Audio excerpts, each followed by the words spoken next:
Ladies and gentlemen, welcome to the MMA game. It's your boy, the Silverback Roster, Cameron Roget, coming to you live from my MMA game studio garage. Video episode today for you guys. All is good, all is good. But today's episode, guys, we are going to be talking about a recap of UFC 309, Jones against Miocic, and then we're going to talk about the upcoming fight night that's actually going to be taking place at I guess 12 midnight. Main card starting at 3 a.m. It's going to be your UFC fight night. Xiaonan versus Figueiredo taking place in Macao, China. Yeah, they're going all the way to China. Well, before we dive into the episode, you already know I got to introduce you guys to my boy, my dude, my man, the Bear Paw Man himself, Ryan Cariss. Yo, Cariss, what's the word? Hey, my Philly fanatic, my dude, my homie, my guy. His name is Silverback Rustic Cameron Roget, ladies and gentlemen. We are blessed to be back and doing this again, bro. We got another weekend of doing another UFC fight night. And we get to talk about UFC 309, one of the greatest of all time to do it. His name is John Jones. So, you ready to talk shit against me and tell me I was wrong? You ready? Is that how we're going to start this, or are we just going to go somewhere else? I already knew. No, you know why? Because I already knew. I was wrong on a lot of things on this card, though. Oh, yeah. And the first thing I'm going to say I was wrong with was Michael Chandler. Jesus Christ. That's where we're starting. It would have been a better performance.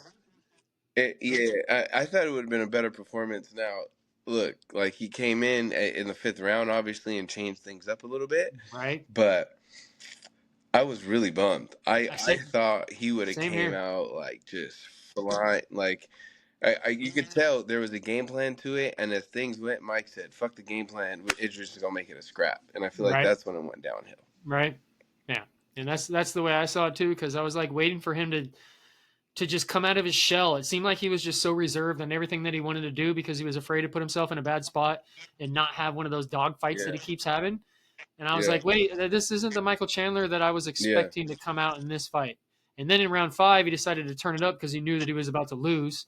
So he had to try to go for the knockout. And in that last minute, he got taken down and got put on his back. And it's like, you just stymied yourself by putting yourself in that position. But, I mean, come on, bro. We're talking negatively against Michael Chandler when we should be talking positively about Charles Oliveira. There is a champion in the lightweight division.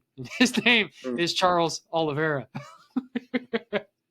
Even though he's not the champ, but you know what I mean. Like, you've heard that one. You know what? I will celebrate his victory, but to me, I feel like Michael did expose him, though, dude. There's holes in that game. There is. Look how easily it could have been turned. Right? So, I mean, if you're one of these top-notch guys and you see a performance like that from Oliveira, I don't know if you feel worried about it. I think it's kind of when you say, okay, shit, this guy's, when it goes into deep waters, there's a chance he could be out. I'm just looking at what I saw from what Mike did. Right? So, and again, that we know that weight division, there's a bunch of killers in there, and there's a young and upcoming crew, and I don't know. There's some guys that may put him out. Just saying. That's true. He's got that little quit in him. I don't like to say it because we haven't seen it a lot in the past couple of years, but he has that quit in him, and I think Michael kind of tried to push him in that 5th round to kind of quit, and he almost had him out, but then the Bronx is like, no, I'm just going to be smart and play this 5th round, even though he lost the 5th round, but still he won it 4-1. So, question is, when does Charles Oliveira get a title shot? We looking next summer? Well, I kind of want to go back. I want to go back a little bit before we move on to when Charles fights again. I do. How did you score it? I had it 4-1. Charles. Yeah. What round did you give Chandler?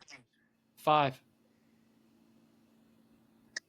Yeah. Okay. Yeah, I agree with that. I have the same thing. My next thing before we go into that, do you think Michael Chandler, one, should still keep calling out Conor McGregor? 2, do you think he should strictly focus on fighting for the BMF belt?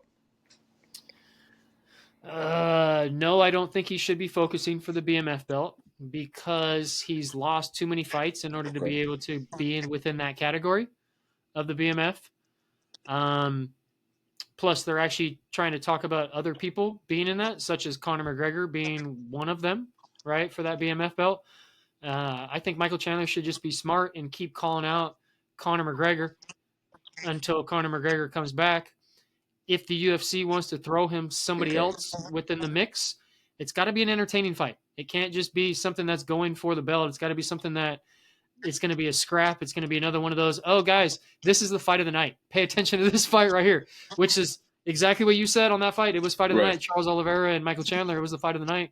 And, I mean, he's fun to watch, right? So I don't want him to, I don't want him to go away. But then again, I don't want him to go against somebody that he's going to, like, get his ass kicked. I want it to be a good competitive fight. And because he's entertaining, he's good to watch. Yeah, I agree with that. I mean, if anything, I stepped away this with a little bit more appreciation for Michael Chandler. Yeah. Because he makes it exciting, right? It's entertaining when he fights. And yes, I did call it. Thank you for saying. I did say that would have been the fight of the night. Okay, so I've been talking to other. And then I know I'm probably. Yeah, go ahead. I was at jiu-jitsu today, and I was talking with some guys, and everybody was saying that Michael Chandler's a cheat because he keeps hitting to the back of the head, and he keeps trying to grab gloves and fences and the top of the cage and all that type of stuff. So the narrative is a little bit that he's a little bit of a cheat, and so he maybe has to get out of that a little bit if he can. I don't know how. Oh, if you ain't cheating, you ain't trying. If you ain't rubbing, this ain't racing. And it is. Well, now to go back a little bit and to answer your question on who I think is next for Charles Oliveira, well, I thought about it, and I thought about it pretty hard. And there's only one name. There's only one name who really excites me for this guy, and he is actually the number 6 rank in the men's lightweight division. Number 6, Dan motherfucking Hooker, baby. Come on now. Come on. Come on now. So you want Michael Chandler or Dan Hooker? Blondie against Blondie. Okay. Blondie against Blondie, and put it in Australia on the next card. Oh, wait, you're saying Charles Oliveira against Hangman Hooker? Yeah, dude. Okay. Yes. Okay, yes. I like He's it, number 6. But they're trying to say that he gets. He's ranked number 6. Charles is number 2. They're trying to say Charles gets the next title shot. Nah, fuck that, bro. Give me some Dan Hooker love, baby. Give me some Dan Hooker love. He's already fought for the title. Like, I don't know if I want to see that one again. That's actually kind of why I wanted Michael Chandler to win. I wanted to see somebody else fight Islam. Yeah, I mean, I think Charles quit in that fight. I think a Charles going back in, and two, I just want to see Islam lose, to be honest. So, I think Arman can get it done. And I hope Arman can get it done. And I hope that fight takes place in January 18th in LA so I could be present to see Arman's hand lifted up in the air. Khabib will be there. Maybe you'll be able to have your chance this time. Yeah, I know. For the second time. Yeah.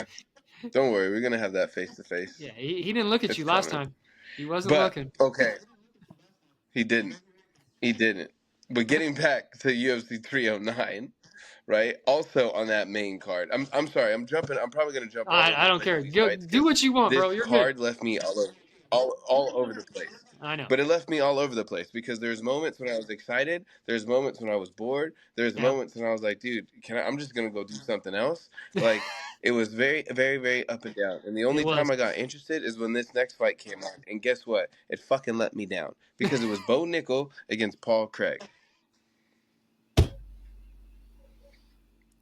Crickets. That's all I gotta say. Crickets. There's nothing else to say. That's it. Just their name.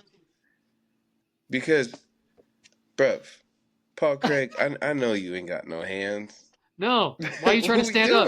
What are you doing? Take him down, Papa. Let me see a little jits. Let me see a little something. Try to take him down. Just get on your back. Let's see why Bo is so good on the ground. Yes, thank you. Thank you. Did you see Uncle Chael put a post out on that? No? Okay. So Uncle Chael made I made didn't. a post directly on that, being like he was so upset with the fact that Bo Nickel did not try to shoot for one takedown. He's like, dude, you are the number one wrestler in the world. You've won the NCAA championships 3 times, along with what there was something else that he won too.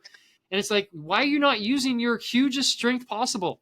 Who got in your head in your camp that said, hey, let's just strike this whole time and not use your strongest asset that you have in your game? Like it's stupid. Like what are you doing? You barely won. Barely. Yeah, So yeah. yeah, But I mean, and too, it just showed, like, bro, he can't compete with the top guys. no, He is not ready. He is. no, Oh my god, he no. is not 7 ready, fights. Yeah, yeah. And he tried to bro. play it smart with He's Paul got to go Bearju back Craig. down. He's got to start back over, He does. bro. He does. And Because there's guys that would eat that man alive. I'm telling you, that little overhand right that he throws, he puts his head down to the left every single time. And somebody in the top 15 is going to notice that, and they'll be like, oh, I'll just time it and just wait for it and just crack him. Now you can see that he has like big holes in his game because he's not such a polished fighter, right? He doesn't have as much experience. And Paul Bearju Yep, Craig kind of showed that. 100% agree. So my Yeah. I mean, my how did you score that, by the way? I had it 3-0. I did. I don't give Paul anything on that one. Oh, And really? yeah, and Uncle Chael said it too. He's like the way You know that what?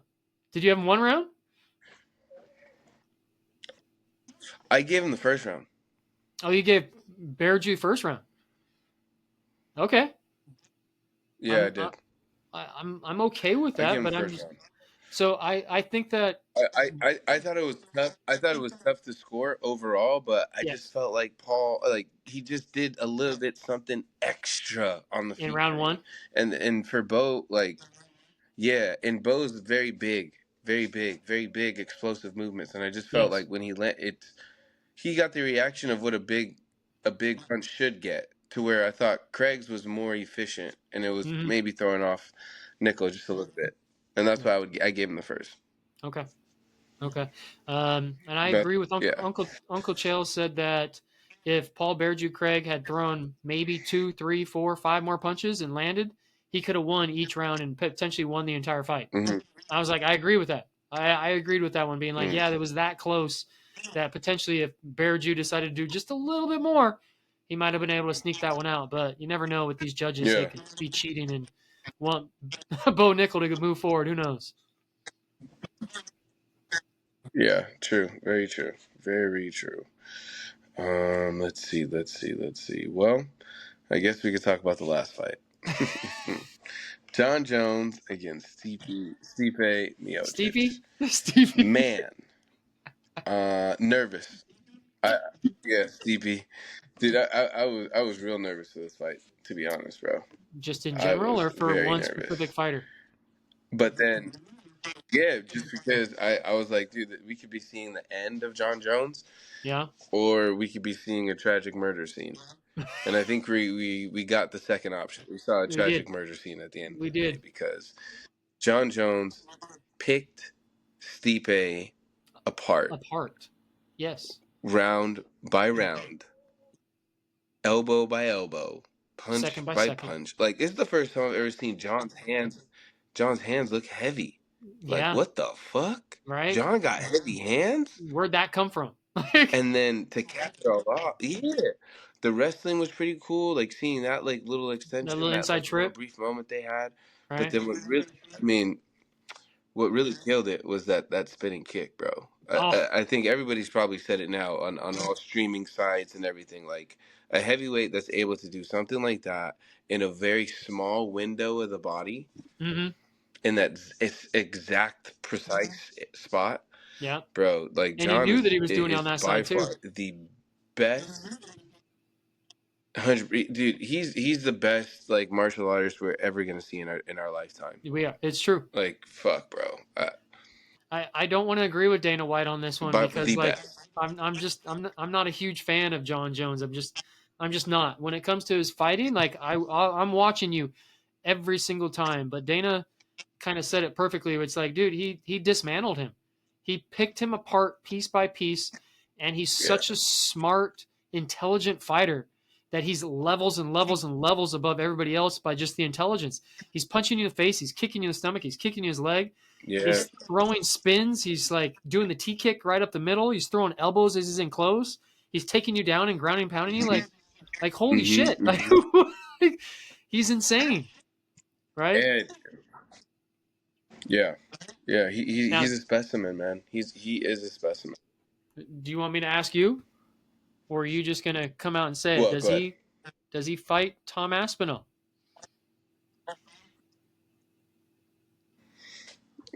I mean, If you were Dana White, in a world that would make me happy, I'd kind of wish. In a world that would make me happy, I'd kind of wish we see him against Francis. okay, And if he's able to beat Francis, then I think you do the Aspinall fight. But because Aspinall, like John said earlier, Aspinall really hasn't proven himself in the aspect of look at John's resume to look at Tom's right. Like look at Tom and look at Jones. right. Two Look who different they've gone resumes. through. Two resumes where Jones, right. And we don't know what's gonna happen with Tom. Like Tom's still young in the game. Tom could fucking lose his next fight, and then his whole story is gone now. Right, he could Where be Jones irrelevant. is risking so much. Yeah. Right. So I think personally, you find a deal, do it, Francis, dude. Because who's Francis gonna fight? PFL ain't got nobody. What can make the most money right now? What can make the most money right now? You run a fucking Francis fighting John Jones. PFL against the UFC. Okay. They both run on ESPN. I'm sure they can figure out how they want to split that up. Put your Dana White You do pants that on. in fucking Africa? Oh, bro. massive. You do that fight in Africa Massive. next year in the summer? Jones, Francis Ngannou, heavyweight world championship, undisputed championship of the Right. fucking world. The world. Because now you're gonna be pulling in the PFL for whatever change they get. Mm-hmm. You kidding me? So let me ask you something. Now there's gonna be problems if Francis wins. Oh yeah, big time. And that's my question I was going to ask you. If you're Dana White, do you allow this to happen? Do you know this is going to happen? Do you bring Francis back to the UFC, Well, or do you do like they're fine accepting that. They're fine getting that Riyadh season money. that the Sheiks could pay for it. The Sheiks can figure it out. They can. Those are the same dudes that got all the boxing events going on. They can figure it out. Can. I think once money is going to be flowing, everybody will be happy. And I see big money in that fight instead of doing a Tom fight now. If they can't do that, what do you do? What's the UFC do if they can't do the Francis Ngannou? Then you have to do Tom. You have to do Tom. You have to do Tom. It has to be Tom, and John should be paid a ridiculous amount of fucking money. Oh yeah. Because Tom's resume ain't it is what it is. But I think Tom beats John, beats this version of John. I think so, 100%. Yes, I do, and I would love to see that groundwork, and I know we will see it because Tom's a black belt. Tom could be on the ground. Yeah. I think Tom's quicker. We saw the exchanges with Stipe. There's some where John had, Stipe didn't follow up, but when Stipe would crept up and kept putting the pressure on him, John gets touched. Mm-hmm. You telling me a Tom can't hit that sweet spot on that chin? And he's faster? Come on. Yeah. I know. I agree. Come on. I'm pulling on Tom on that one. You know I am. Problem. Mm-hmm. Yeah, I would back Tom in that fight, 100%. Same here. 100%. Mm. Anything else you want to mention on that UFC 309 card? Hold on. Let me take a look. Charles Oliveira, Bo Nickel. Oh, did you? We didn't get Chris Weidman. No, we didn't. See that? Yeah, Eric Anders ended up getting food poisoning or something. Is that what it was? He got sick, but I didn't know what it was. And then Jim Miller. Food poisoning. A10 Jim Miller beat Damon Jackson with a guillotine choke. So he got another victory on his card. Yeah, that was pretty cool. And then Damon Jackson retired. He put his gloves down in the cage, which I'm not surprised. I think he was 39 years old. I think I looked Yep. that one up. So not surprised on that one, but congratulations Yeah, on your he career. put his gloves down. Stipe retired. Mm-hmm. He almost put his gloves down. He just didn't take them off. Yeah, I think he was just happy it was over with. Probably. And And he then, got dude, paid. Marcus That's McGee put out the one. He did. He looked good. He looked thick. Why do he look so big for that division? Yeah, bro. I don't know, but he's gonna be another problem for that He is. division there. He is. He is. He Good win. is. Well, all right. Well, let's keep this train moving. Before we even get into that fight night, there was one more fight that took place, and it was the beautiful Mike Tyson against Jake Paul. I mean, to me personally, I really didn't care who won. It was free on Netflix. I tuned in. I watched it. Did I want Tyson to win? Absolutely. It was my Of whole my course. heart. I can't stand Jake Paul, but Yeah, I mean, dude, he's an old man. he's Like 58 years I old. told my friends were hyping up like, "Hey, Tyson, his pad work." I said, "Guys, pad work is completely different." Poor Yeah. Tyson gassed out in that first round. Oh my god, You see him breathing heavy in that corner? Just sucking wind, bro. Just, bruh. ugh. Ugh. Yeah, it broke my heart, man. Like I don't It want to see did. Tyson like that. That freaking No. broke my heart. No. And Jake Paul had said that he eased up a little bit in some of the farther rounds. Otherwise, he could have taken him out and knocked him out. Tyson's legs look weak. They just didn't look like he had his legs under him. He was kind of like stumbling a little bit on some of his Yeah, punches. dude. I just Yeah. I was not impressed at all, and I'm glad that he didn't get knocked out. If Jake was being true and saying that he could have and just didn't do it, thank you, Jake Paul, for not doing that, because that's the most respectful thing that I've seen you do. But sad to see. Yeah, man. I mean that was it's a bummer, and I hope we don't see that No, again. Like I'm good. no, Please don't do that again, Mike. Please, no. Somebody tried to make a joke and please, say that please, please. Stipe was kind of the But same thing. I was like, it's not that bad. nah, Stipe was in it for a little Stipe bit, was in it, but John's just levels above. you know. Yeah, he's fucking the best. Yeah, but is that it? Anything else you want to talk about the boxing? Anything else? No. No. All right, bet. Well, the Moving on. So now into that actually one thing I did see is Netflix said they had 60 million viewers for that, so that's good. Since it was free, that's good. Yeah, they should also talk about fixing that whole buffering problem that they were having. They were having a buffering That's a problem. bigger issue. Yeah, bro, the fight was going in and out the whole time. Really, mine was on the whole time. I was good. I don't know who you watched. Netflix. Yeah, no, mine, multiple Really? people. Yeah, Okay. I had issues. Yeah, 100%. They need to fix that shit They sure do. if they want to try and get the UFC in a deal. Because that ain't gonna work with me. I'll be the first one to complain if I can't watch my UFC. Anyways, um, moving on to the UFC fight night taking place in All right. Macao, China. So this Woo. one's going to be a little bit different because there's a lot of fighters that we really do not know that are going to be on the prelims. So we are going to skip that one a little bit. But Yep. there is a fight, though, that I think Cariss wanted to mention. I know I found one that I do want to talk about on the prelims, and it's going to be if you're willing to wake up at or be up until midnight into 3 a.m.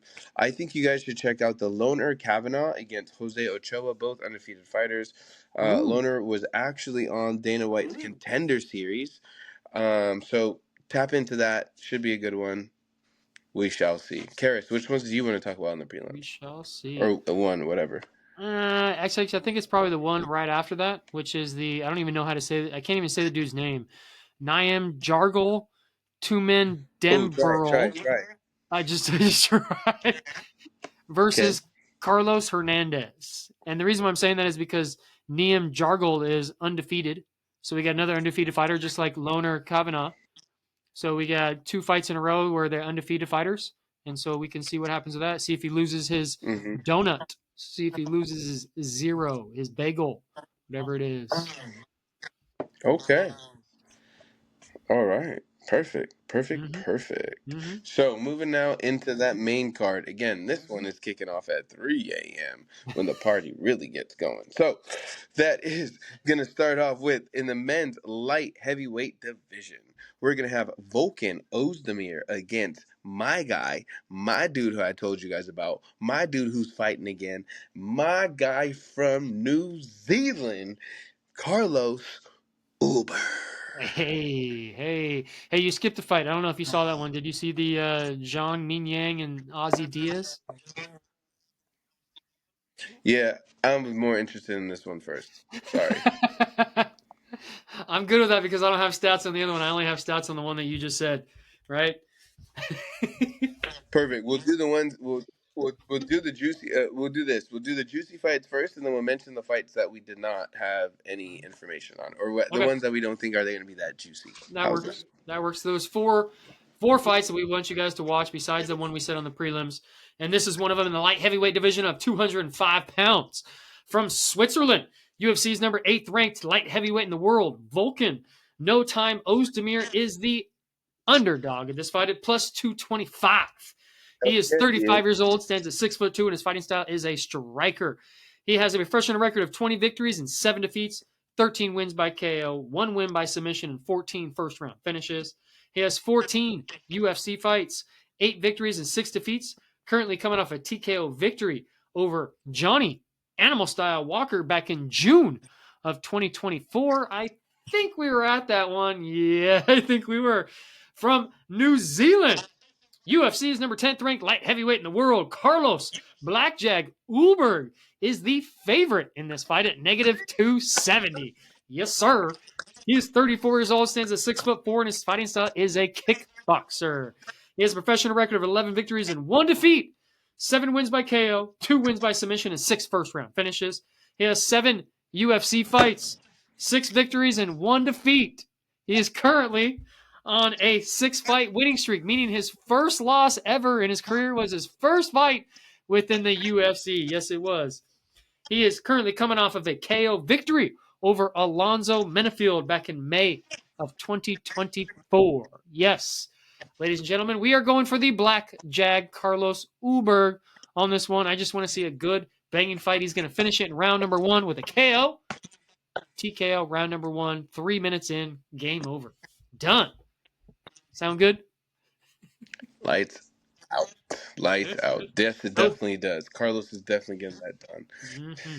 All right. Next one of the fights that we're going to highlight is going to be in the men's welterweight division. Kenan against Muslim Salikhov. Ooh, all righty. In the welterweight division of 170 pounds from China, Song the Assassin Kenan is the underdog of this fight at plus 148. He is 34 years old, stands at 6 foot tall, and his fighting style is a striker. He does have a professional record of 21 victories and 8 defeats, 9 wins by KO, 8 wins by submission, and 12 first-round finishes. He has 10 UFC fights, 6 victories and 4 defeats, currently coming off his decision victory over Ricci Glenn back in August of 2024. From Russia, Muslim King of Kung Fu Salikhov is the favorite in this fight at negative 170. He is 40 years old, stands at 5'11", and his fighting style is MMA. He does have a professional record of 20 victories and 5 defeats, 13 wins by KO, 2 wins by submission, and 13 first-round finishes. He has 11 UFC fights, 7 victories and 4 defeats, currently coming off a split decision victory over Santiago Ponzinibbio back in July of 2024. You want to go first? You want me to go first? You go first. No, I'm going with Salikhov. I'm going with the favorite in this fight at negative 170. Salikhov, Muslim King of Kung Fu Salikhov, should win this fight. Wouldn't be surprised if Okay, well, Kenan does, but I'm going with Salikhov. I'm gonna make it juicy. I'm gonna make it juicy. I'm going with the underdog, Kenan. The assassin. All right. Yes, you just lost one, but that's Let's okay. have some fun.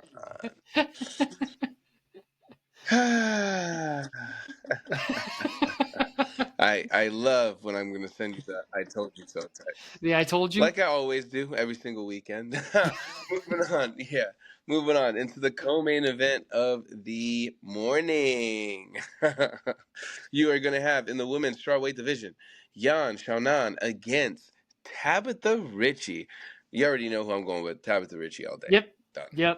Yep. Hey, by the way, I believe that this fight potentially could be one of the fights of the night. It's very rare that we say that women's fights are going to be fight of the night, but potentially this one could be a good little banger. So pay attention, right? I've seen that look in your face and you're like, yeah, we will see. Because in the women's strawweight division of 115 pounds, yeah, from China, UFC's number 2 ranked strawweight in the world. Her name is Xiaonan, is the favorite in this fight at negative 205. Yeah, that hurts my heart a little bit that she's the favorite on this one, but not surprised because she already fought for the belt, so don't be too surprised on that one, right? She is 35 years old, stands at 5'5", and her fighting style is a striker. She does have a professional record of 16 victories and 4 defeats, 8 wins by KO, 8 first-round finishes. She has 11 UFC fights, 8 victories and 3 defeats. Currently coming off his decision defeat over Zhang Weili for the strawweight title back in April of 2024. From Brazil, UFC's number 10th ranked strawweight in the world, Tabatha Baby Shark Ricci is the underdog of this fight at plus 170, unfortunately. She is 29 years old, stands at 5'11", and her fighting style is judo. She does have a professional record of 11 victories and 2 defeats, 1 win by KO, 3 wins by submission, and 2 first-round finishes. She has 8 UFC fights, 6 victories, and 2 defeats. Currently coming off of a decision victory over Angela Overkill Hill back in August of 2024. Tabatha Ricci. Tabatha Baby Shark Ricci is who we're pulling for. Yep, let's get it done, baby. Yeah, let's get it done. I think she gets it done, bro. She gets that title. I think she does. But I'm going to give a disclaimer. Xiaonan's a stud. She's a really good fighter, so don't be surprised if she wins this fight, but we're pulling for Tabatha Ricci. You all right with that? Yeah. Yeah. That's fair. That's a fair assessment. Okay. Now, I know you picked the co-main as your fight of the night. I'm actually going main event all day because it is one half of one of my favorite Brazilians that I get to watch, and it is Devison Figueiredo in the men's bantamweight division against Petr Yan. Guys, this is going to be the fight. I'm telling you right now. It's going to be hands all day. Both of them throw. This is it. It's going. Somebody's getting put to sleep. Is this going to the ground? Devison. It's going to be Petr. Is this going to the ground at all? So. I think it's standing all day. Okay. Nope, no chance. Okay. We stand and bang. All right. In the bantamweight division of 135 pounds. What's that?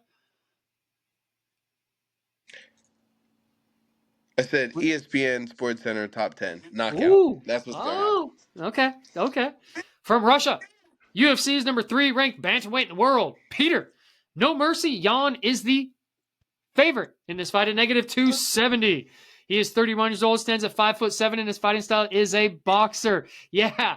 I'll let you sink that one in a little bit. Go ahead, think about it. It's the favorite at negative 270. Petr Yan, favorite. Yeah, he has a professional record of 17 victories and 5 defeats, 7 wins by KO, 1 win by submission, and 3 first-round finishes. He has 13 UFC fights, 9 victories, and 4 defeats. Currently coming off of his decision victory. This one hurt me a little bit over Song Yadong back in March of 2024. That was Song Yadong's little loss. Upset about that one because I thought that he was going to take that fight. From Brazil, UFC's number 5 ranked bantamweight in the world, Devison, God of War, Figueiredo, Figgy is the underdog of this fight at plus 225. Sorry about that.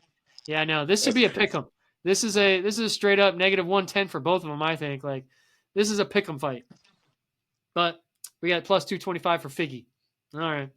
He is 36 years old, stands at 5'5", and his fighting style is boxer. He's got a professional record of 24 victories and 3 defeats, 1 draw, 9 wins by KO, 9 wins by submission, and 11 first-round finishes. He has 17 UFC fights, 13 victories and 3 defeats, and 1 draw. Currently coming off of a 3-fight win streak. His last win was decision win over Cheeto Marlon Vera back in August of 2024. Guys, I don't care what the stats say as far as who's the favorite in this fight because God of War, Davison Figueiredo, is going to win this fight. If he doesn't win on the feet, he's going to take it to the ground. He's going to choke Petr Yan out, and it's probably going to be in round 4. Just guessing. It's probably going to be right around there. What do you got? Knockout. I don't know what round, but somebody's gonna knock the fuck out, and it's not Deiveson. That's what I got. Sounds like we're on the same page. I said round 4 because they're going to get tired after 3 rounds, and Davison's going to come in and just crack him in round 4. I don't know, bro. I feel like it could get done early. Could. It could get done early, and it could get done later. But I don't know. I just know somebody's gonna knock the fuck out. That's all I can guarantee. That's all. I want a head kick. That is. I want a head kick knockout from God of War. Just crack him. Just throw that right hand and just follow up with a leg kick over top. Whack! Head kick. Popping on him. Yeah. Shit. Well, we shall see. Okay. Well, before we close, anything else you want to mention? No. We talked about last week about yes. You got something? Yeah, actually, we do. Why don't you go ahead and talk about what you're going to mention, and then I'll see if I can find what I'm looking for, and we'll take it from there. Yeah. Well, what I was going to say was we already talked about my losses last week for jiu-jitsu. And then Dana White Contender Series just ended the other week, right? Like, we're not having anything more for the rest of this year.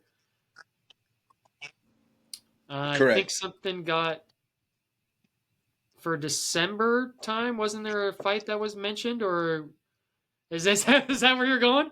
Yep. That was exactly what I remembered, and I'm going to be pulling it up. You're trying to find it? Quite shortly. Actually, yeah. I know. I was hoping it kept. I thought I know what it was. Was it the Ian Gary and the Joaquin Buckley?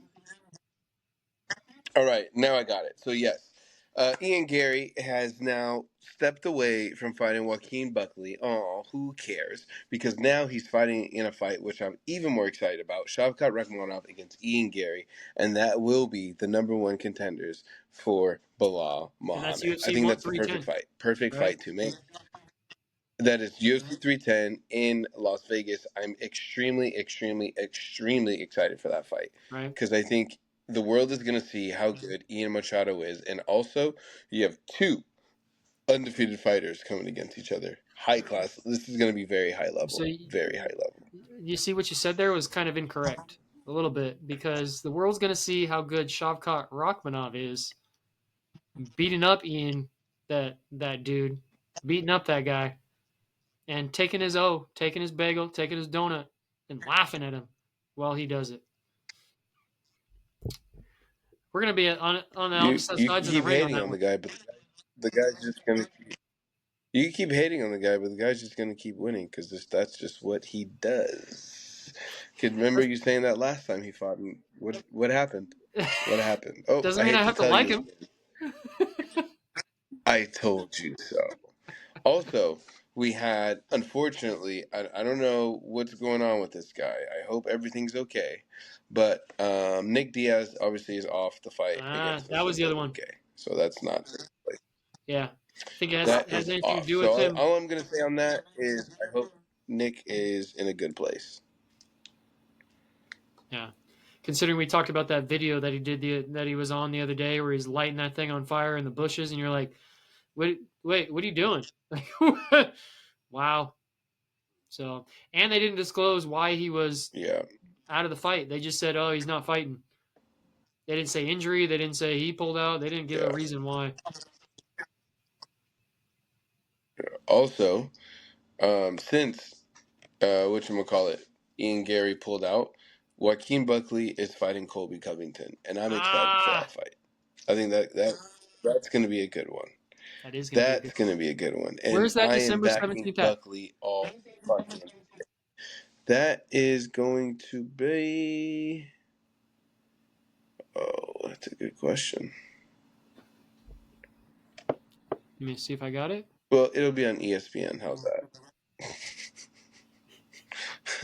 Obviously. UFC Tampa. Oh, okay. Okay. UFC Tampa. Okay. Nice. So yeah, So, I mean, those are a couple things to look forward to in the future coming up. Some good fights, I would say.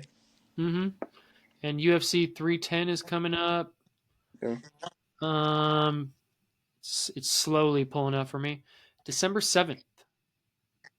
So, do we have fights this Yep. weekend and then do we have a weekend off? Is that what it is? Yeah, Yeah, Thanksgiving.